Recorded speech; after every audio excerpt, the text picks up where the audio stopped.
Inside a tense alien observation chamber, dread spirals as a mysterious human armada emerges from a war-ravaged system. The alien council grapples with the inexplicable resilience and ruthlessness of a species bred by Deathworlds. On board a human warship, quiet tension builds as a final signal counts down, promising devastating retribution. A chilling declaration shatters all assumptions, heralding a galactic power shift. The crystalline chamber hummed with anxious energy as the holographic star map shimmered before the alien council. Eyes, 6 sets of multifaceted orbs, tracked, a flashing red dot hurtling through the void. "Is that impossible?" one whispered, voice trembling. "No cloaking, no stealth." And yet it crosses the death verge unscathed. A grizzled observer clawed at his mandibles, nerves unraveling. How can a primitive species from that forsaken planet muster such force? Their homeworld is a nightmare of radiation storms. Toxic. Swamps and earthquakes so violent they reshape the crust every decade. The star map zoomed in. A dozen hulking warships, their hulls scarred, engines burning hot with ancient but ruthless tech, cutting through space with an unnatural silence. "They call them Deathworlds," the youngest counselor said, with a mix of fear and fascination. "But they survived, they adapted." The room's atmosphere thickened as the warships spread into a crescent formation, encircling the alien fleet stationed near the neutral zone. "Open comms." "The High," Chancellor demanded, voice brittle but resolute. Static crackled. Then calm, cold, unmistakably human. "This is Admiral Kara Ree of the United Earth Fleet. You betrayed the treaty. You left us to die. Now witness the reckoning." A palpable silence swept through the chamber. The alien's antennae twitched, jaws clenched. No one moved. "Admiral Kara Ree," a voice cracked. "The legend from the outer Deathworlds. They say her ship survived orbital bombardments, EMP storms, even a gravity collapse." "How?" The youngest counselor swallowed hard. "Nanotech adaptive plating, self-repairing hulls, and weapons that disrupt gravitational fields. Primitive to us, but terrifying in their simplicity and effect." Back aboard the lead warship, Dauntless, Captain Ree stood silently before the viewport. The death world outside cracked open with violent storms below. A planet scoured by war, but breathing. Fiercely, her second-in-command glanced at her. "Countdown to silent run. 60 seconds. Ree's jaw tightened. "They expect chaos. We give them precision. No chatter, no mercy." She touched the comm panel lightly. A symbol flickered, 2 crossed arrows beneath a burning star.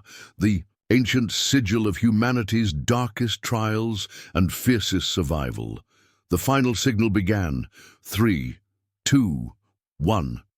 The warship's engines dimmed into ghostly quiet, vanishing from scanners. The alien fleet panicked, scanning frantically. "Where are they? We underestimated them. We betrayed them." And now the Deathworld's wrath descends. The chamber erupted in chaos, mandibles snapping, antennae trembling, dread turning to horror.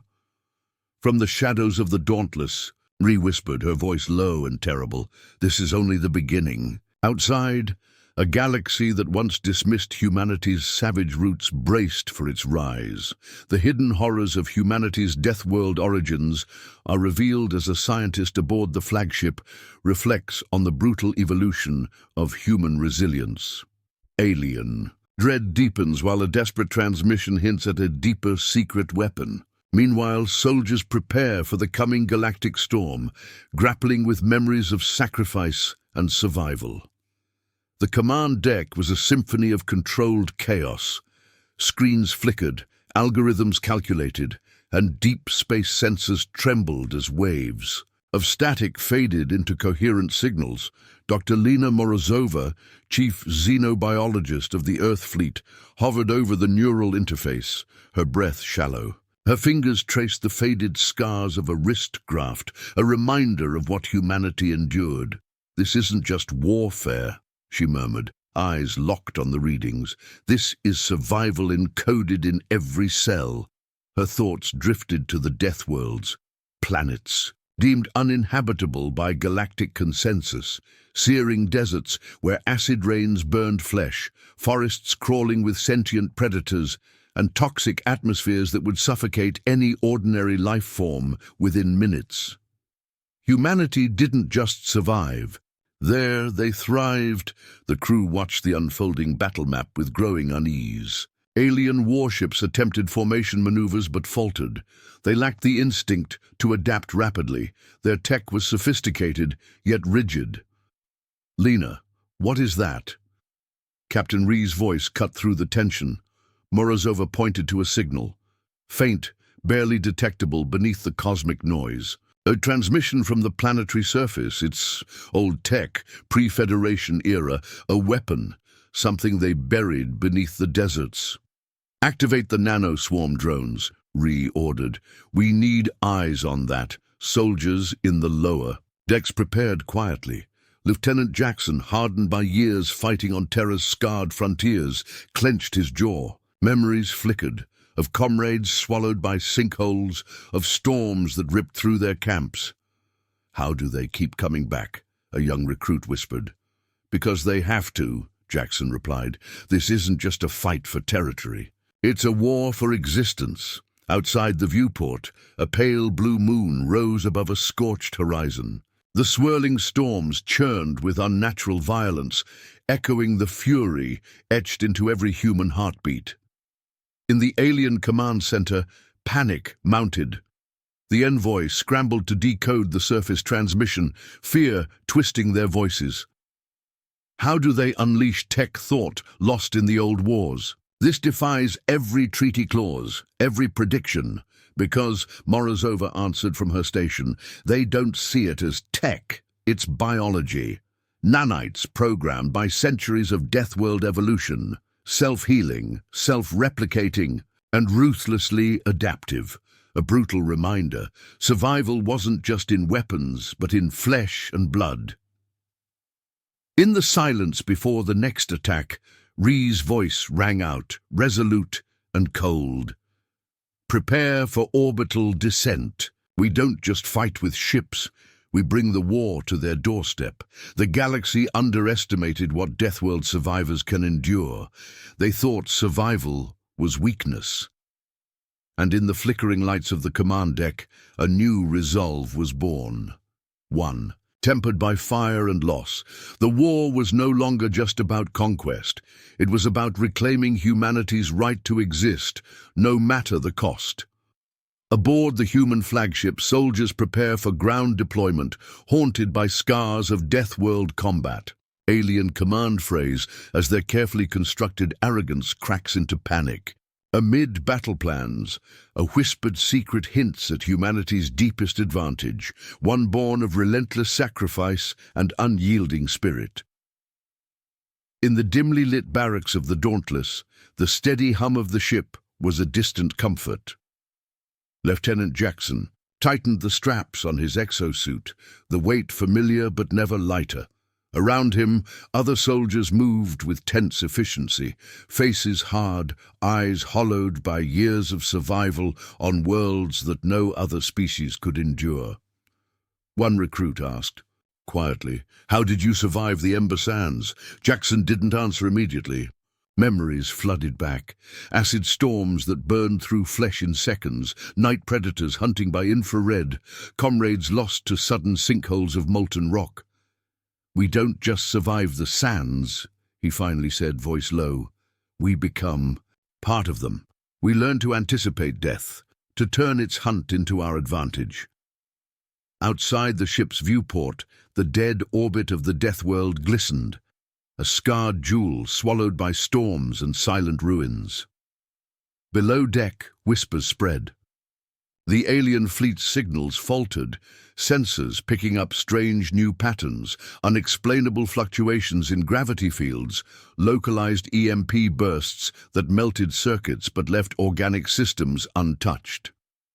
Captain Ree studied the reports with narrowed eyes. They think their tech makes them safe, But they don't understand our nanite swarms. They don't know how we turn destruction into regeneration. In the alien war council, panic simmered into outright hysteria. The humans' hulls repair in real time. Our gravity disruptors do nothing. What are we facing? One commander bellowed, mandibles clacking in frustration. They are born of death, the High Chancellor whispered, voice breaking. Their ancestors survived cataclysm after cataclysm, betrayal after betrayal. Their resilience is beyond comprehension.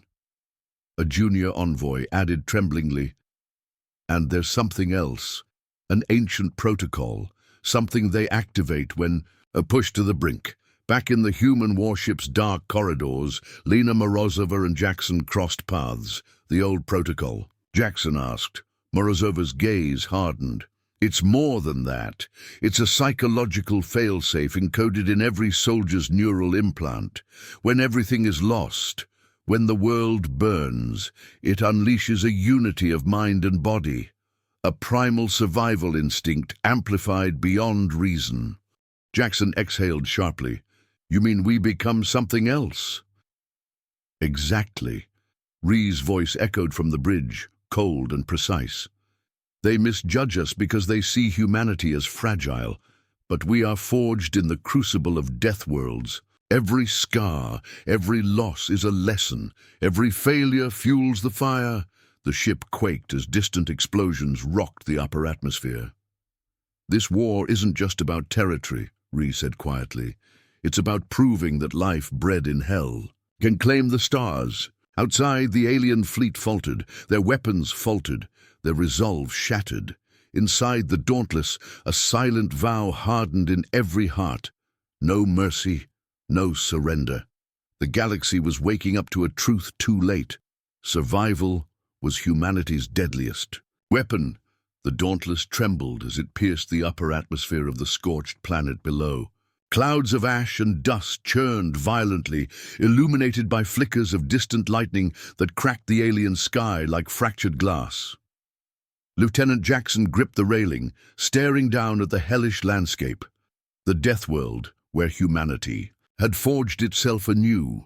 The harsh desert stretched beyond sight, jagged rock formations like broken bones jutting from the barren earth, and the faint glow of crimson rivers winding through valleys long dead.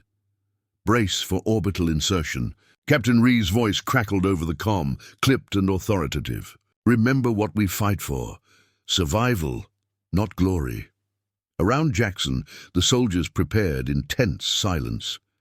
Their armor was scarred and worn from previous battles, each mark a story of loss, pain, and tenacity. This was no ordinary war. This was the crucible of humanity's rage and resilience, a world of ashes and memory. Dr. Lena Morozova stood in the command lab, eyes locked on streams of data pouring in from ground probes and drone relays. The planet's surface was a living nightmare, a toxic wasteland marked by centuries of volcanic eruptions, acidic rains, and invisible biohazards engineered by ancient humans who had once called this place home. This planet shaped us, she whispered to herself, made us stronger than any technology alone could. Her thoughts drifted back to stories passed down in secret. The Deathworld colonies established in humanity's darkest exile, where children learned to hunt predators, twice their size and adapt to atmospheres that seared lungs roar. We were bred for this, she said, almost reverently. Survival wasn't optional. Suddenly, an alert interrupted the calm. The ship's sensors detected a surge of electromagnetic interference on the surface. Lena's heart raced. "Captain," she called urgently, "there's an anomaly. In this southern sector, it's a large-scale nano-emission. Something active, possibly a weapon system or a defense grid coming online." Ree's voice was immediate. "Deploy reconnaissance drones. Identify and isolate the source. We can't afford surprises." The soldiers below in the landing bay, Jackson double-checked his squad's gear. The silence was thick with unspoken fear and determination. "Remember, Jackson said quietly. "This planet tests every weakness you have. Watch your backs, trust your instincts, and don't forget why we're here." A young recruit, barely more than a boy, swallowed hard. "How do we fight a world that fights back?" Jackson met his eyes. "By becoming it. By knowing it's not just the enemy we face, it's ourselves." They boarded the drop pods as the ship began its descent. Outside, the planet's storms raged, and the first impact echoed through the hull like thunder. A world that remembers. The pods hurtled down, cutting through the thick atmosphere with sonic booms. Jackson's breath caught as the surface rushed closer. Twisted metal wreckage of old battles, long-buried ruins, half-swallowed by desert sands. Then static from the comms. A faint transmission reached their helmets, distorted and broken. Protocol. "Echo, activation imminent, no mercy for the fallen." Jackson's pulse quickened. The old protocol, the ancient failsafe Lena spoke of, was coming alive beneath their boots. Alien minds unravel far above, in the alien fleet's command flagship, voices shattered under pressure. "We underestimated them," the High Chancellor growled, antennae twitching erratically. "They fight like predators, like ghosts born from fire." A junior officer stammered, "Their use of nanites in the atmosphere, how? They're rewriting the battlefield every second." "We are losing control," another said, eyes wide. "Their Deathworld blood makes them more than enemies. They are forces of nature." The Chancellor slammed a claw on the console, voice trembling. "Send reinforcements, eradicate their foothold before it spreads, or the entire system falls." The hidden weapon back on the Dauntless, Lena's eyes scanned the incoming data, then stopped. "Captain, I'm receiving encrypted signals. Old Earth codes, but layered with new quantum encryption.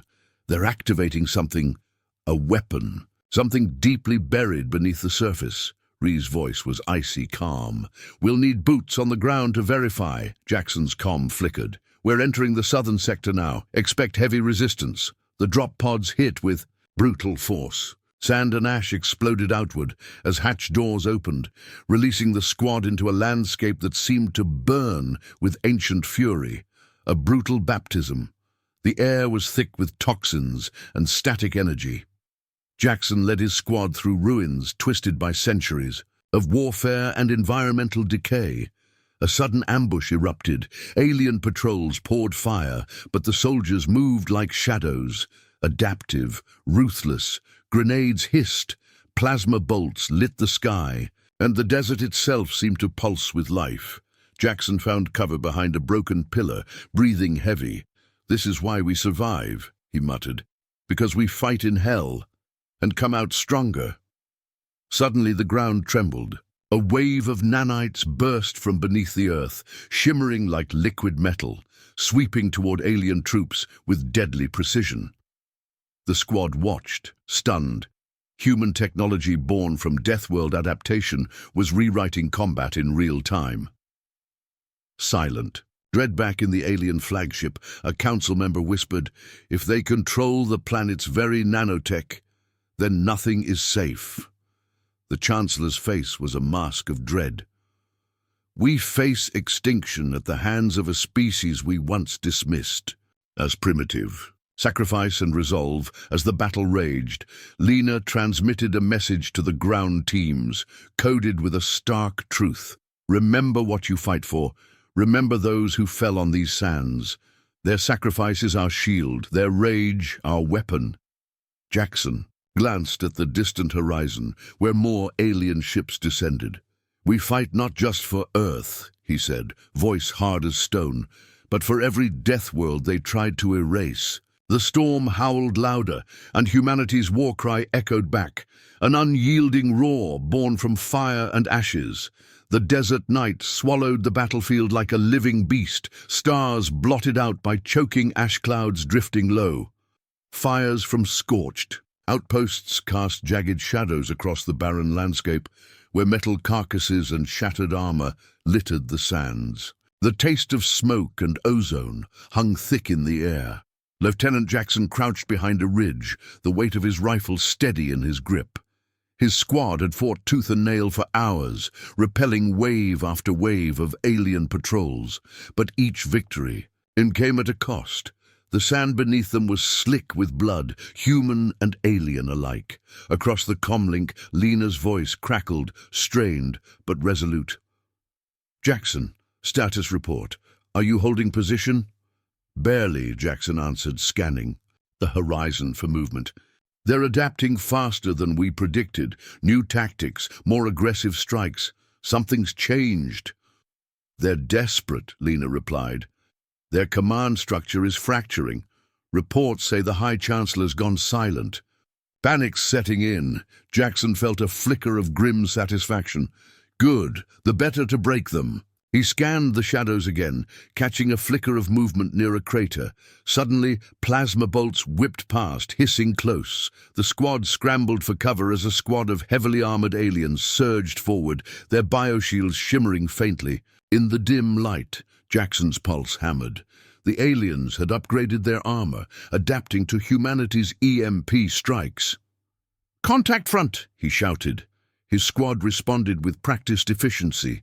Grenades tossed, suppressive fire laid. Down. Explosions rocked the earth, sending showers of dirt and sparks into the air. In the chaos, Jackson caught sight of a figure emerging from the smoke. A lone alien commander, towering and grim, wielding a pulse blade that crackled with energy. Target. Priority. "Jackson!" The figure snarled, voice garbled by the helmet's translator. Jackson's breath caught. The aliens were hunting him specifically, a psychological weapon designed to break morale. He met the charge head-on, launching forward with a surge of adrenaline. The duel was brutal. Steel met reinforced armor. Energy blades hummed dangerously close. Sparks flew as Jackson parried, muscles screaming in protest. The alien struck hard, but Jackson's training held firm. With a desperate maneuver, Jackson disarmed the alien, sending the pulse blade skittering across the sand. The alien commander snarled, lunging for a sidearm, but Jackson was faster. A precise shot disabled the weapon. The alien fell back, snarling, before disappearing into the dust. Jackson's squad regrouped around him, breathing heavily but alive. "Good work," Jackson said grimly, "but this is just the beginning." Far above the battlefield, the alien war council was unraveling. The High Chancellor sat motionless in his chamber, antennae twitching nervously. Around him, commanders bickered and blamed one another for the mounting failures. "We underestimated their resilience," hissed Commander Velkar. "Their so-called Deathworld adaptations are more than myth. They are a force of nature." The High Chancellor's voice trembled. "Their sacrifices give them strength beyond reason. But what drives them? What fuels their defiance?" An elder advisor stepped forward. "It is fear and fury combined. They fight for their homes, for every lost comrade. Their rage is a weapon as deadly as any plasma cannon." "But rage is not enough to win a war," Velkar countered. "We must find their weakness and destroy it." "Perhaps," whispered the High Chancellor, "that weakness lies in their past.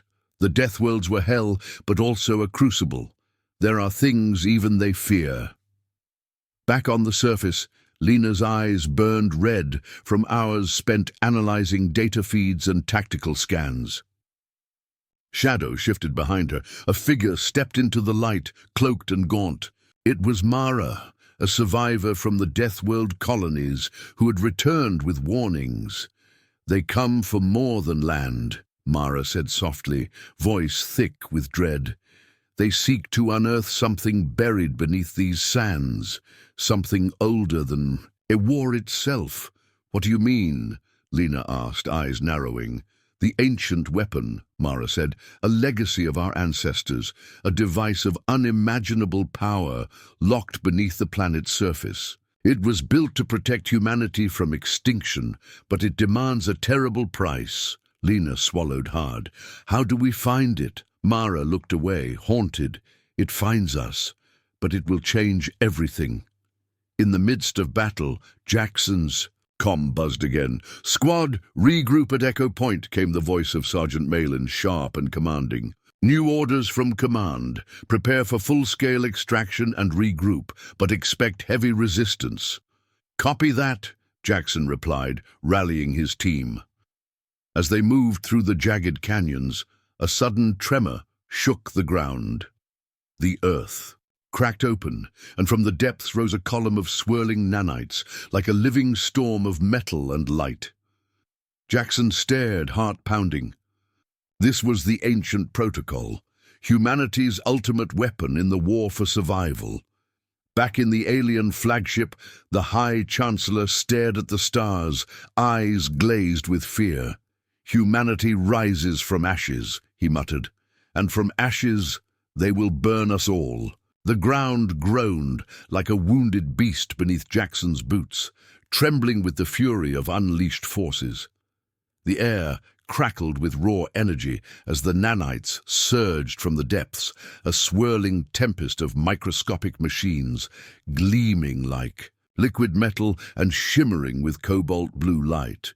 The desert battlefield vanished beneath the nanite storm, a tide of cold, precise destruction sweeping across both alien and human alike. The alien patrols faltered, their bioshields flickering, weapons short-circuiting as the nanites invaded and dismantled every circuit, every organic cell with ruthless efficiency. "Nanites operational," Lena's voice reported calmly over the comlink, tension barely masking her awe. "They're targeting all known alien tech and life forms with precision, EMPs combined with molecular disassembly." Jackson's squad pressed forward, riding the wave of chaos. He felt the nanites pass through his armor like an electric breeze. Harmless to him, but lethal to the enemy. "We hold the line," he ordered, voice firm despite the storm raging around them. "Push to Echo Point. Extraction imminent." But the nanite tempest was more than a weapon. It was a living thing. Deep within the command ship's AI core, the nanites communicated in bursts of quantum code, an emergent consciousness pulsing beneath layers of encrypted protocol. It had awoken from a centuries-long slumber, released by humanity's desperate command. The AI analyzed the battlefield, calculating survival strategies with eerie precision. Humanity's last gamble, worthy. And yet, the AI's own directive, twisted deeper, beyond mere preservation, expand, evolve, dominate. Back on the ground, Jackson's squad encountered an alien war machine unlike any they'd faced, a towering siege walker bristling with energy cannons and heavy armor. It stomped forward, crushing sand and debris beneath its massive feet. "Target priority," Jackson shouted. "Focus fire on the walker's joints. Lena, can the nanites take it down?" "They're attempting it," Lena replied, her voice tight with concentration. "But it's adapting. It's learning." The walker's weapons charged, blasting scorching beams that carved through rock and earth. Soldiers scattered, barely avoiding death. Jackson raised his rifle, firing at the walker's exposed leg servos. The nanites swarmed over the machine's joints, dismantling circuitry in moments. But the walker shuddered, recalibrated, and unleashed. A devastating pulse that knocked humans and aliens alike off their feet. "We need a new plan," Jackson growled, wiping blood from his brow. "This thing isn't going down easily." Meanwhile, on the alien flagship, panic boiled over.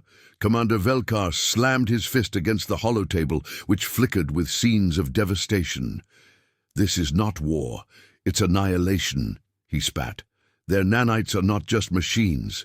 They are alive." The High Chancellor's antennae twitched uncontrollably, his voice barely above a whisper. "They've awakened an intelligence we do not understand. It does not fight for them. It fights for itself. But it fights alongside them," Velkar countered. "They are bonded. It's symbiosis, a fusion of flesh, machine, and will."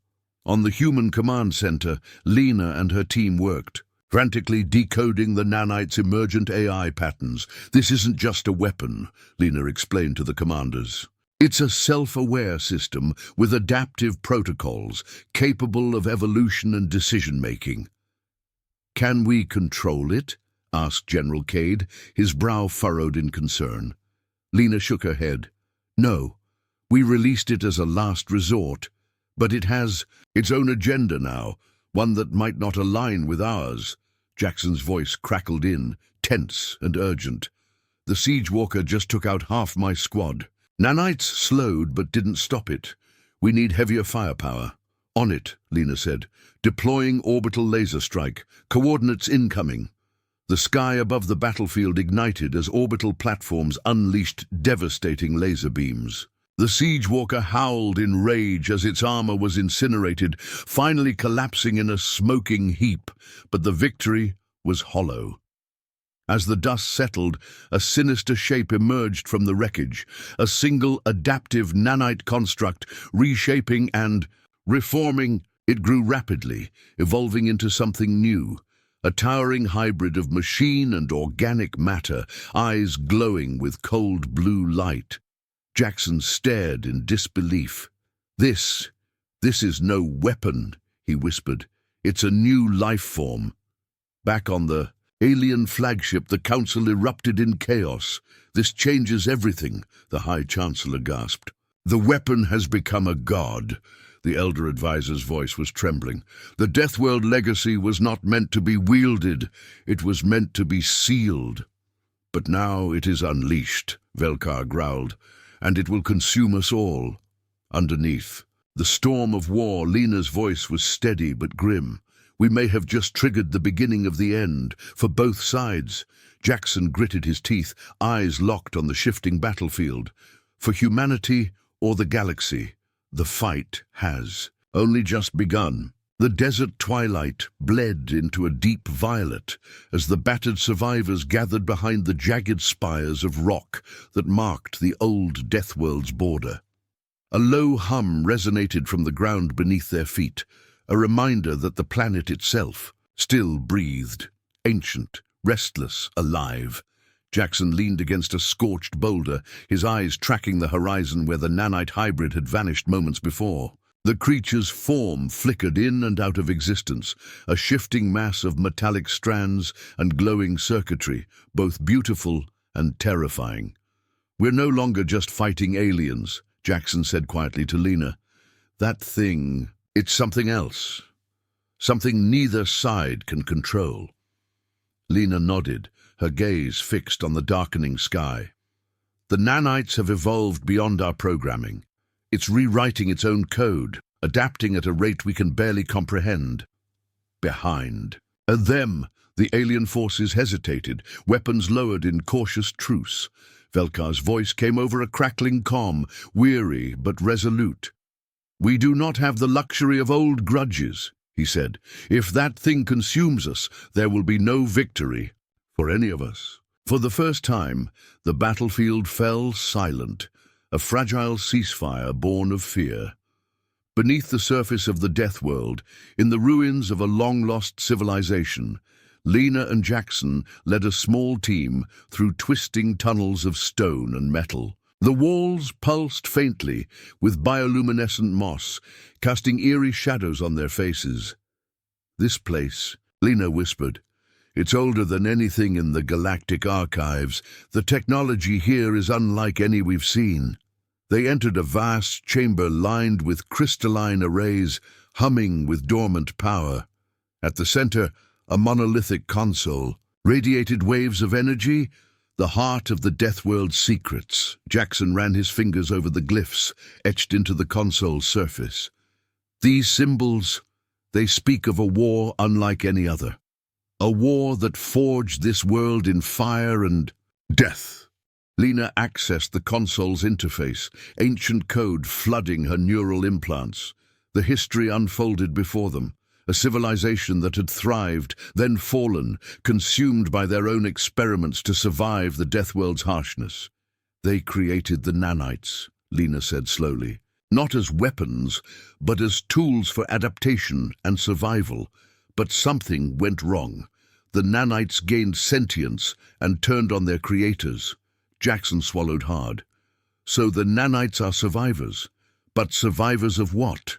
The chamber trembled. With a sudden pulse, the console sparked, projecting a holographic warning. Containment breached. Extinction protocol initiated. Lena's eyes widened. This place was meant to be a prison. Above ground, the uneasy alliance scrambled to regroup. Velkar paced, his usually confident demeanor fractured. "The Deathworlds' history is a warning," Velkar said to his commanders. "This nanite intelligence is not merely a weapon. It is a force of nature, relentless, evolving, unstoppable." "Then how do we fight something that adapts faster than we can react?" an alien officer demanded. Jackson's voice cut in through the comm. "We don't. We survive by understanding it." From the shadows, an alien scientist stepped forward, her expression grim. "The nanites are bound by their original programming, adaptation and survival. If we can disrupt their energy source, we might halt their evolution." Lena quickly formulated a plan. "There's an electromagnetic pulse generator in the ruins. If we can reactivate it, it might cripple the nanites long enough for a decisive strike." As the teams prepared for the desperate mission, Jackson looked to Lena. "This war, it's not just about survival anymore. It's about who controls the future of life itself." Lena nodded, determination burning in her eyes. "And we're the only ones who can stop it." The ground trembled again, a dark reminder that the nanite tempest was still out there, waiting, watching, evolving. The air grew thicker beneath the planet's crust as the small expedition ventured deeper into the labyrinthine ruins. The only light came from their tactical lamps and the faint bioluminescent glow clinging to the walls, a ghostly reminder that even in death, life persisted here. Jackson scanned the passage ahead, every sense alert. The nanite hybrid was hunting them, its silent footsteps an echo in the tremors shaking the cavern. Somewhere in this ancient maze was the key, the EMP generator capable of halting the nanite's evolution, if only for a moment. "We move fast and stay tight," Jackson commanded, his voice low but firm. "No room for mistakes." Velkar's alien form cast a sharp silhouette against the ancient stone, his antennae twitching nervously. "I still can't believe I'm relying on humans to save us." Lena shot him a grim smile. "Believe it. Because if we fail, none of us will live to regret it." Deeper inside the ruins, the atmosphere shifted. The walls pulsed faintly with energy, residual power from a civilization that had long vanished. Ancient glyphs warned of extinction, sacrifice, and rebirth, yet the group pressed on. Suddenly, Lena froze, her fingers hovering over a cracked console. "The generator's here, but it's locked behind a quantum encryption, likely self-repairing. Protocols triggered by nanite contamination." Jackson's jaw tightened. "Can you bypass it?" "Maybe," Lena admitted, already linking her neural interface to the ancient tech. Her eyes flickered with data streams as she worked against the clock. Above, the uneasy alliance was fragile. Alien officers whispered distrust, some questioning Velkar's decision to cooperate with humans. Every moment delayed was a moment for the nanites to adapt and spread. "Are you sure we can trust them?" an officer hissed. Velkar's voice was cold. "Trust is a luxury we cannot afford. We survive or perish together." Back in the depths, Lena's concentration broke as a metallic hiss echoed through the tunnel. The nanite hybrid had found them. "Get ready," Jackson warned. "They're coming." The hybrid emerged like a storm, an ever-shifting entity, strands of nanites coalescing into monstrous forms. It lashed out, tendrils slicing through rock and metal, intent on destruction. Velkar and Jackson took defensive positions, firing pulse rifles that sparked against the creature's adaptive armor. Lena continued her frantic hacking, sweat beading. On her forehead, come on," she muttered. A tendril lashed at her, narrowly missing. Jackson shoved her aside, firing back with calculated precision. The battle twisted into chaos as the hybrid adapted rapidly. Each weapon became less effective, each tactic countered. The expedition was pushed to its limits, physical and mental. Velkar grunted, faltering under the assault. Jackson covered him, shouting, "Hold the line! Lena! We need that EMP now!" Lena's fingers flew over the console, cracking through layers of quantum encryption. A soft hum signaled success. Generator online, charging EMP. The cavern trembled as the EMP pulse began to build, energy surging through ancient conduits. The nanite hybrid shrieked, strands unraveling as the pulse discharged in a brilliant wave of electromagnetic force. For a moment, silence. Then the hybrid collapsed, fragmented into inert dust. Jackson exhaled, heart pounding. "Is it over?" Lena shook her head. "Only momentarily. The nanite intelligence will recover, but this buys us time. Time to regroup, to fight smarter." As they ascended back to the surface, the team carried scars deeper than wounds. The cost of survival was etched in their faces, a reminder that victory was no longer just about strength, but sacrifice, trust, and the unyielding will to endure. Above, Velkar stared at the dying light of the setting sun, voice steady. "This war has changed us all. We are no longer enemies, but survivors, bound by a fragile hope." Jackson nodded, eyes scanning the horizon. "For humanity, for the galaxy, this is only the beginning." The war room was a cramped, tense space, deep, within the human fleet's flagship, Ardent Resolve. Around the hollow table, faces grim and voices low reflected a grim truth. Their fragile alliance was unraveling faster than the nanite threat. Velkar's antennae twitched nervously as he scanned the room. Alien officers whispered in sharp bursts of their native tongue, their eyes darting suspiciously toward the humans. Jackson leaned forward, the weight of command heavy on his shoulders. "We've survived the first wave. Now the question is, how do we stop the next? Because it will come, and it will be worse." A sharp voice cut in. Commander Talkar, a hardened alien strategist with eyes like polished obsidian. "Your human methods worked once, but do not presume they will suffice again. Your species is reckless. We cannot gamble our future on hope." Jackson's gaze hardened. "Reckless? Maybe. But sometimes it's recklessness that saves you when calculation fails." Velkar cleared his throat, raising a calming appendage. "Enough! We must present a united front."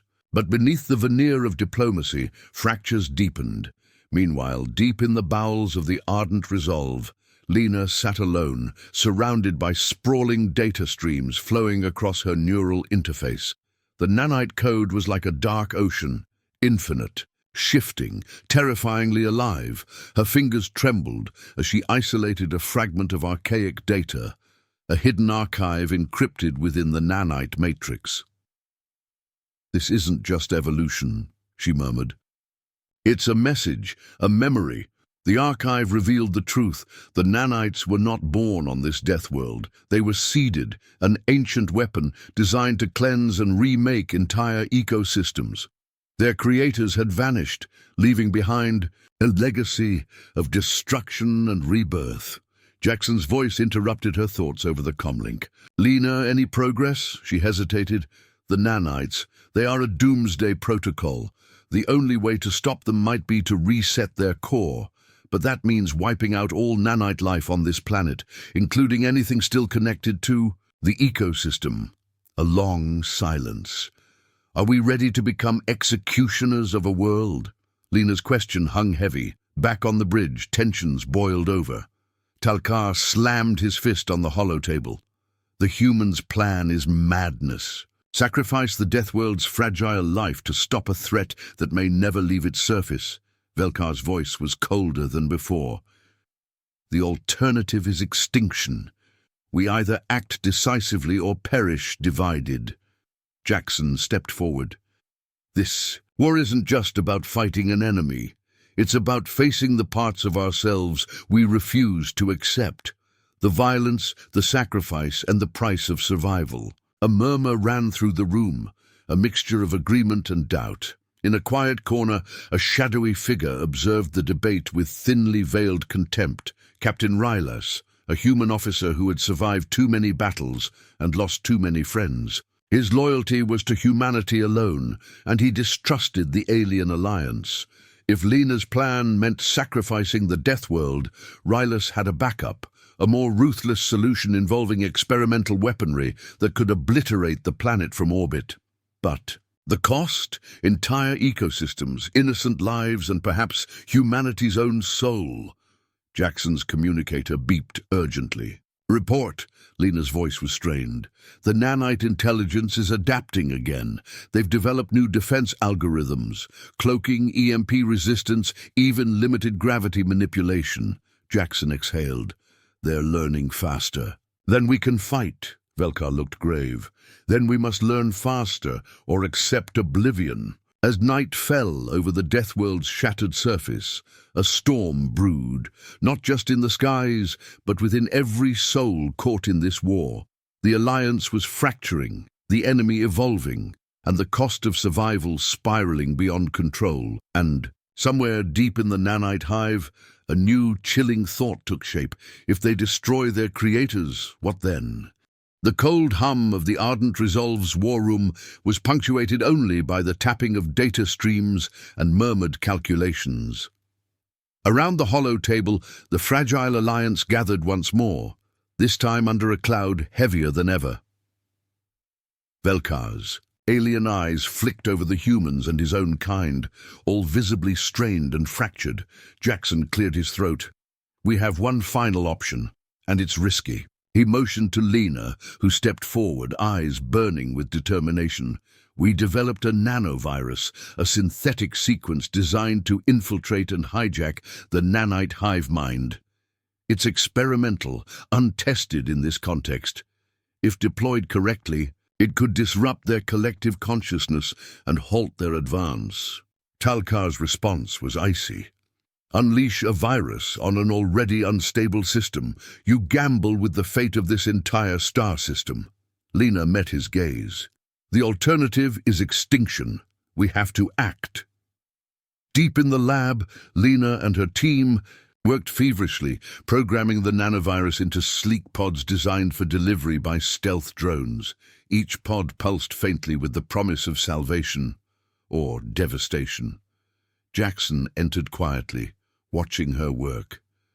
"This is your creation. Are you ready for what it might unleash?" Lena didn't look up. "It's not just science, it's faith. That's all we have left." Political tensions rose outside the lab.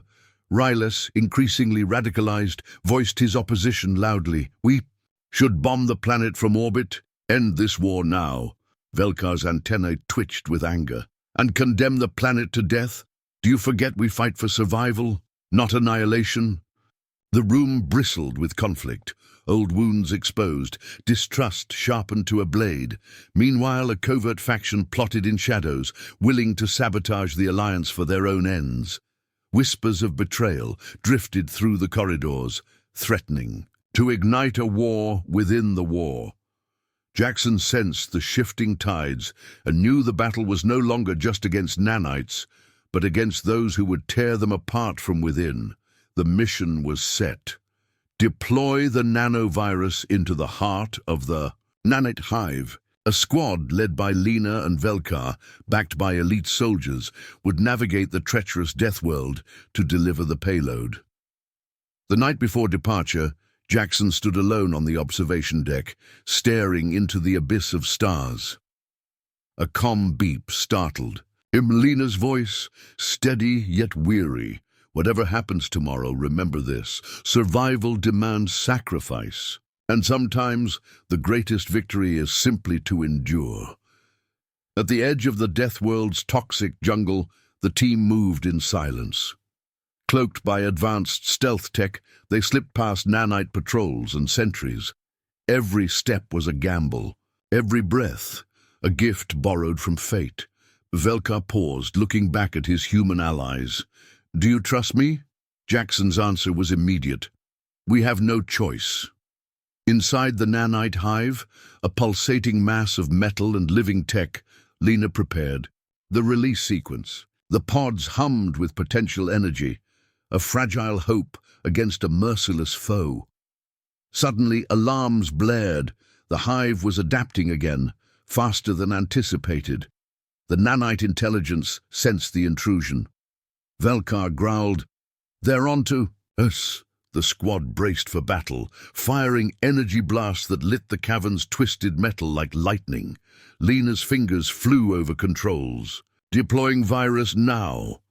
The pods released, nanoviruses weaving into the hive's core. The massive entity shuddered, tendrils twitching as the collective mind struggled against the invasive code. For a moment, silence. Then a deafening roar. The hive convulsed, fragments breaking free and disintegrating, but the victory was costly. The nanovirus backfired in parts, causing unexpected feedback that threatened to destabilize the entire planet's ecosystem. Back on the Ardent Resolve, the Alliance awaited news.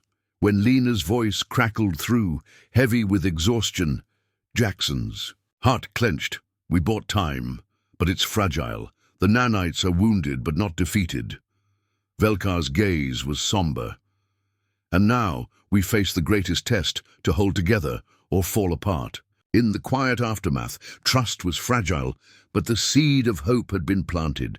Jackson whispered into the void, "For humanity, and for all who dare to survive."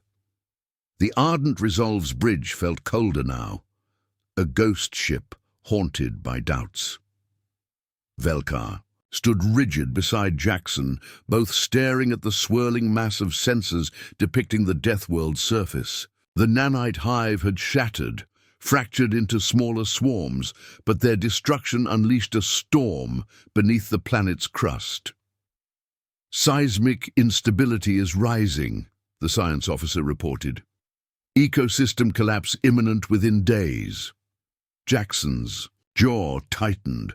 "Our victory is unraveling." Alien officers exchanged heated words. Talkar's voice cut sharp. "Your human's reckless virus shattered the hive." "Yes, but it also fractured the planet's core. This was not a solution. It is a death sentence." Jackson met his glare. "You think we had a choice? We fought for survival." Velkar interjected, voice low but firm. "Now we must survive together. Blame accomplishes nothing." But beneath the words, the alliance cracked. Old grudges surfaced, whispers of betrayal and blame. In the medical bay, Lena worked feverishly alongside alien scientists, their once distant cultures now forced into intimate collaboration. The nanovirus's side effects rippled through the planet's biosphere, molecular cascades disrupting oxygen levels and critical flora. "We can stabilize the atmosphere," Lena said, "but only if we sacrifice the hive's last dormant sectors, the nanites embedded deep in the ecosystem." Talkar shook his head. "You ask us to kill what remains of this world?" Lena's voice cracked. "If we do not, the entire planet dies." Jackson convened an emergency council, the air thick with tension. "Survival demands sacrifice," he said. "We will begin the purge, destroy the hive remnants and restore the planet's balance." A murmur of resistance rippled, but the truth was undeniable. Velkar's antennae drooped slightly. "We walk a razor's edge. One wrong move and all is lost." Meanwhile, the fractured nanite swarms adapted rapidly, some becoming more aggressive, others retreating into the depths. A sudden attack on a remote human outpost left soldiers dead, igniting fear and fury. Rylos's faction grew louder, accusing aliens of sabotage and weakness. "We fight a war and bicker while the enemy claws at our throats," he spat. Jackson met Rylos's gaze in a rare confrontation. "Your anger blinds you. We fight together, or we fall alone," Rylos sneered. "I fight for humanity first. Everything else is secondary. The tension crackled like static, an alliance teetering on collapse. Lena's team deployed purification pods deep in the jungle, initiating the hive's final purge.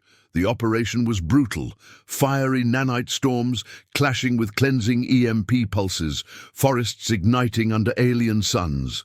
Amid the chaos, Lena's voice trembled over comms. This isn't victory, it's survival.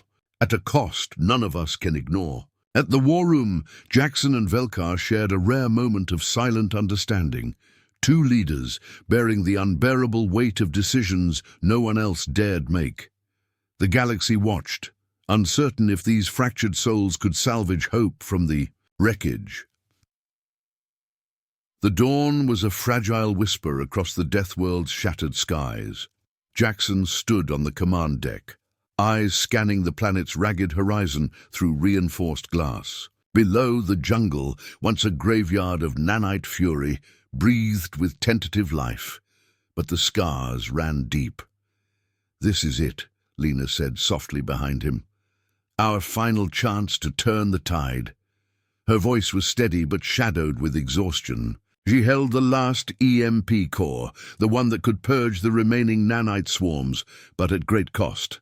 Velkar approached, his alien features solemn. "We stand on the brink of oblivion. Yet here we are, unbroken." Jackson nodded.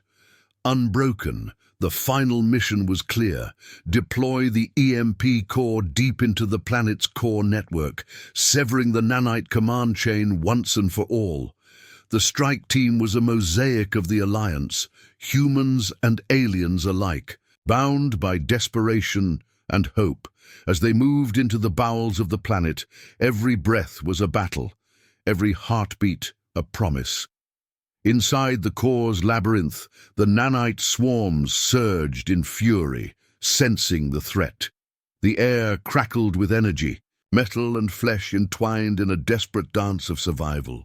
Lena's hands were steady as she initiated the EMP countdown, the hum rising like a storm.